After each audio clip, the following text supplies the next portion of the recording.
extend my heartfelt gratitude to Vikas Ranjan sir and team Triumph IAS. My association with Vikas Ranjan sir has been quite long. I had been a student of the foundation course as well as the test series. I did my foundation course from Triumph IAS, the test series also. Vikas sir से अपने optional के लिए mentorship ली थी. I have been a student of sociology test series at Triumph IAS, and Vikas Ranjan sir, he personally guided and mentored me. I was enrolled in sociology test series and essay test series from Triumph IAS. मैंने classroom programme Triumph IAS के साथ किया, and after that मैंने test series study करी थी. Triumph IAS से थी. What has been incredible because मैं आती थी सर के बाद sociology is working well for me. तो विकास सर ने पॉइंट ऑफ टाइम पे काफ़ी हेल्प किया था. मैं सर से फ्रीक्वेंटली आके मिली हुई थी कि आंसर राइटिंग कैसे करनी है, क्या क्या चीज़ें अवॉइड करनी है आंसर में. मैं विकास सर का स्टूडेंट रह चुका हूँ sociology. Personal time and mentorship whenever. Hello everyone, मेरा नाम शाश्वत अग्रवाल है. मैंने यूपीएससी सिविल सर्विसेज एग्जामिनेशन 2023 में 121वीं रैंक हासिल की है. मैं इस वीडियो में यह बताना चाहूँगा कि आप किस प्रकार से इंटरव्यू की प्रिपरेशन कर सकते हैं, और अगर स्पेशली इंटरव्यू में अगर एक स्ट्रेस एनवायरनमेंट क्रिएट हो जाता है तो आप उसे कैसे डील कर सकते हैं. इस साल यूपीएससी के इंटरव्यू में मेरे 200 मार्क्स रहे हैं. मेरा यूपीएससी का इंटरव्यू एक्सपीरियंस काफ़ी यूनिक था, काफ़ी अच्छा एक्सपीरियंस था, और मेरा इम्प्रेशन ये था कि मुझे शायद बहुत अच्छे मार्क्स ना मिल पाएँ, लेकिन मुझे 200 मार्क्स इंटरव्यू में मिले. तो मैंने कैसे इंटरव्यू की तैयारी की और किस प्रकार से स्ट्रेस इंटरव्यू को मैंने कंट्रोल करने की कोशिश की, मैं आपको इस वीडियो के माध्यम से वो बताऊंगा.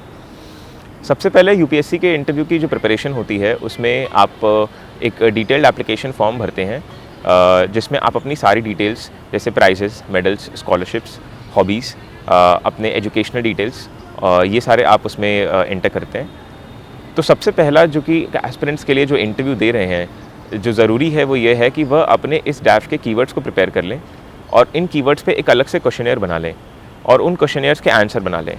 मैं पर्सनली इन आंसर्स को मिरर के सामने खड़े होकर मैं आंसर करता था, ताकि मैं देख पाऊँ कि इंटरव्यू में अगर मैं आंसर कर रहा हूँ तो मैं दिखूँगा कैसा, मैं कैसा बोलते वक्त लगूँगा. मैं अपने वॉइस को रिकॉर्ड करके भी दोबारा सुनता था जो भी मैं आंसर्स प्रिपेयर करता था. इसके साथ ही साथ मैंने कई सारे मॉक इंटरव्यूज़ दिए ताकि मैं अपना कॉन्फिडेंस डेवलप कर पाऊँ. इसमें बस एक चीज़ मैं जोड़ना चाहूँगा कि जो भी मॉक इंटरव्यूज़ आप दें, उसके जो भी फीडबैक मिले उसको बहुत ही पिंच ऑफ सॉल्ट की तरह लें, क्योंकि ज़रूरी नहीं कि सारे फीडबैक्स रेलेवेंट हों. तो आपको कहीं ना कहीं चॉकआउट करना होगा कि आपकी स्ट्रैटेजी के हिसाब से कौन से फीडबैक्स रेलेवेंट हैं और कौन सी फीडबैक्स रेलेवेंट नहीं हैं.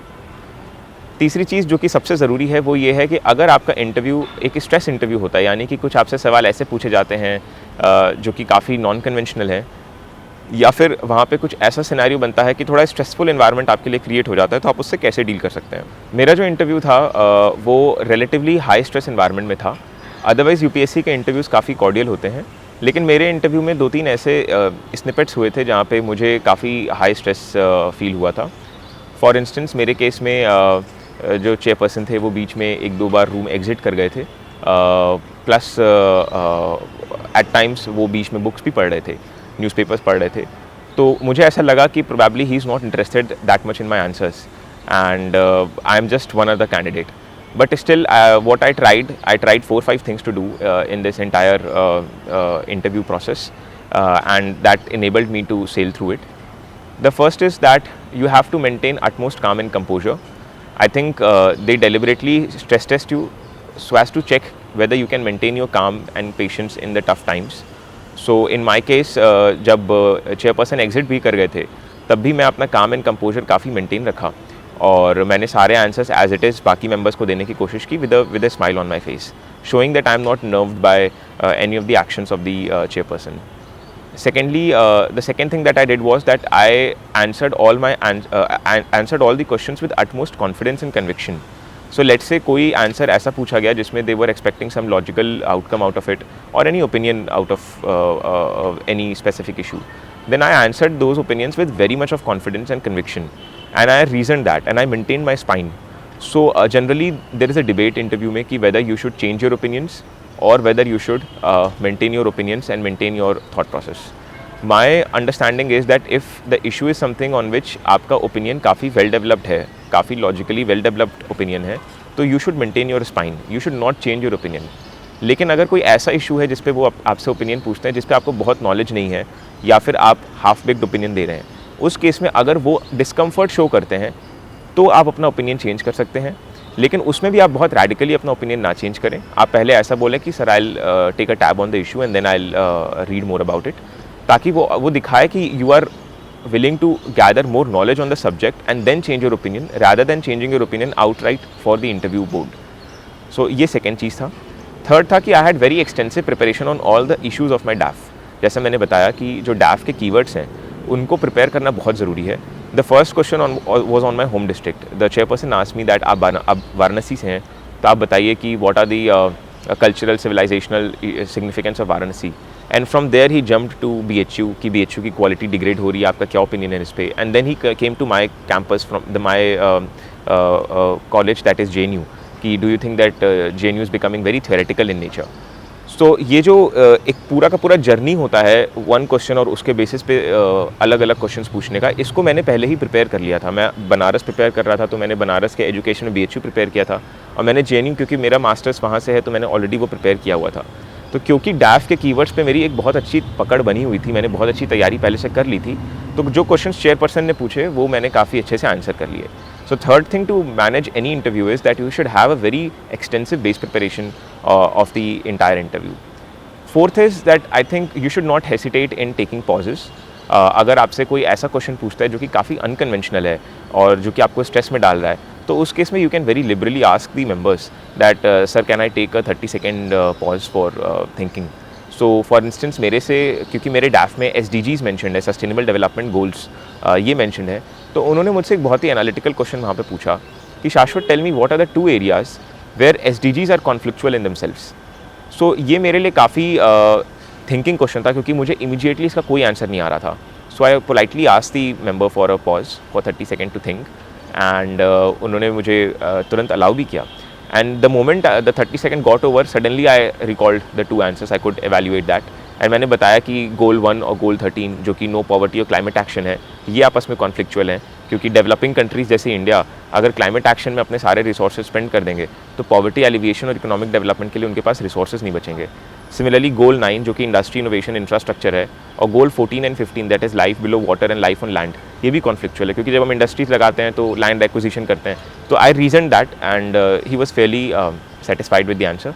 And similarly, one of the questions that was asked to me is that let's say a person commits a murder and out of guilt he attempts to commit suicide, fails to commit suicide. Then in that case, as a judicial officer, what punishment or what action should I take? Should I leave him or should I punish him? To which I replied immediately, sir, we should, I would punish him as per the, I would give the sentence as per the law of the land and as per the criminal jurisprudence. But to which he said कि अरे what if वो jail में जाके suicide कर लिया तो? So this was again a very unconventional question, जो कि अदरवाइज इंटरव्यू में नहीं एक्सपेक्ट किए जाते हैं, लेकिन उन्होंने मुझसे पूछे, तो मैंने उस पर 30 सेकेंड का अगेन पॉज लिया, एंड आई टोल्ड हिम कि sir as per the Bharatiya Nyaya Sanhita there are community servicing guidelines, so we can work towards the rehabilitation of prisoners so that वो दोबारा सोसाइटी से कनेक्ट कर पाएँ और उनके मेंटल रिहैबिलिटेशन के लिए भी कुछ सेशंस कराएं, ताकि जो भी वो अगर किसी चीज़ से इफ़ एट ऑल गुजर रहे हैं तो उनको उस चीज़ से निकाला जा सके। To which again he was fairly satisfied. तो ये 3-4 चीज़ें थी इंटरव्यू के प्रोसेस में which help me a lot in maintaining calm across the interview. मैं इंटरव्यू के 1 महीने पहले तक ऑलमोस्ट डेली मेडिटेशन करता था। मेडिटेशन करने से मेरे आवाज़ में एक ठहर आ गया था, एक जिसको कहते हैं कि एक बहुत ही स्लोनेस आ गई थी, जो कि काफ़ी ज़्यादा आपको शांत कर देता था अंदर से। I think that calm and composure also help me a lot in the interview. Second thing, I also remain very crisp and concise in my answers. मैं बहुत ज़्यादा बड़े बड़े आंसर्स नहीं करता था, because ultimately they want to listen to those 3-4 points, they want to just know कि do you have the answers to those questions और नॉट, एंड बिकॉज मेरे केस में वो था, so I think they rewarded me. And third is that don't have any don't evaluate yourself in the middle of the interview. At times stress आपको क्यों होता है? Stress होता है जब इंटरव्यू के बीच में ही आप ऐसा सोचने लगें कि मेरा अच्छा जा रहा है इंटरव्यू या मेरा ख़राब जा रहा है इंटरव्यू। तो मैंने मेडिटेशन के ही दौरान इस चीज़ को बहुत ज़्यादा अपने माइंड को ट्रेन कर लिया था कि मैं सोचूंगा नहीं कि मेरा इंटरव्यू कैसा जा रहा है। अगर अच्छा जा रहा है वेरी गुड, मैं उसको एज इट इज़ कंटिन्यू करूँगा। अगर ख़राब भी जा रहा है और मुझे लग रहा है कि शायद ख़राब की तरफ जा रहा है, then I will not think only, I will just focus on giving the best in my answers and answer all the questions with conviction. ये कुछ चीज़ें थी जिसने मुझे इंटरव्यू प्रोसेस में काफ़ी हेल्प की। इसके साथ साथ न्यूज़पेपर रीड करना और बाकी अपने ऑप्शनल पे बहुत अच्छी कमांड बना के रखना। एक बार मैंने स्टैटिक पार्ट को भी ऊपर से काफ़ी डिटेल में पढ़ लिया था, और मैंने करंट अफेयर्स में मैं 2 से 3 न्यूज़पेपर पढ़ता था, तो जो भी करंट के इश्यूज़ थे जिनसे क्वेश्चन पूछे गए उन पे मेरी काफ़ी अच्छी पकड़ बन गई थी। सो आई थिंक अगर आपकी बेस प्रिपरेशन सॉलिड है तो आप काफ़ी हद तक वहाँ पे कॉन्फिडेंस के साथ आंसर कर पाएंगे। डीकेटी एक इस मामले में आई यूज्ड टू ऑल्सो, जब मैं एस्पिरेंट थी तो मैं भी डीकेटी देखा करती थी। I used to see the toppers talk there also, so for me it is a very great honour कि मुझे भी इसमें बोलने का मौका मिल रहा है। So thank you. Interview process में मैंने 3-4 और चीज़ों का ध्यान दिया था जिसने मुझे इस प्रोसेस में मदद की। पहली चीज़ ये थी कि मैं कोशिश करता था कि मैं जब आंसर कर रहा हूँ तो मैं 70% ऑफ द टाइम उन मेंबर की तरफ देखूँ जिन्होंने मुझसे सवाल पूछे हैं, और 30% ऑफ द टाइम मैं बाकी मेंबर्स की तरफ एक बार देख लूँ। इस पे कई सारे लोगों का सजेशन होता है कि ऐसा नहीं करना चाहिए, सिर्फ एक ही मेंबर जो सवाल पूछे उन्हीं से पूछना चाहिए, क्योंकि जो डायमीटर भी रहता है वो काफ़ी बड़ा होता है। लेकिन मैं इंश्योर करता था कि मैं सबकी तरफ देखूं ताकि सारे मेंबर्स को, स्पेशली चेयरपर्सन को, ऐसा लगे कि मैंने उन्हें एंगेज किया है। तो ये एक चीज़, एक स्ट्रैटेजी रहती थी। दूसरी स्ट्रैटेजी ये रहती थी कि मैंने बहुत विजुलाइज़ किया था अपने पूरे इंटरव्यू के प्रोसेस को। सो मैं ऑलमोस्ट 2-3 महीने से, जब से मुझे कॉल आई थी, मैं विजुलाइज़ करता था कि मेरा इंटरव्यू कैसा होगा, मैं कैसे एंटर करूँगा, मैं कैसे ग्रीट करूँगा, मैं कैसे एग्जिट करूँगा। तो कहीं ना कहीं जिस दिन मैं इंटरव्यू देने जा रहा था उस दिन it was like an auto mode. मुझे बहुत ज़्यादा प्रिपेयर नहीं करना पड़ा, एज इन बहुत ज़्यादा स्ट्रेस में रहने के बावजूद वो काफ़ी ज़्यादा बॉडी मेरे ऑटोमोटिव मोड में चली गई और ऑटोमेटिकली मैं वहाँ पे सारे रिस्पॉन्सेस कर रहा था, ग्रीट करना मेंबर्स को, वहाँ पे बैठना से लेके उठ के वापस आना। तीसरी चीज़ ये थी कि मैंने ये कोशिश की कि मैं सारे जो भी आंसर्स कर रहा हूँ मैं उनको स्ट्रक्चर करके बोलूँ।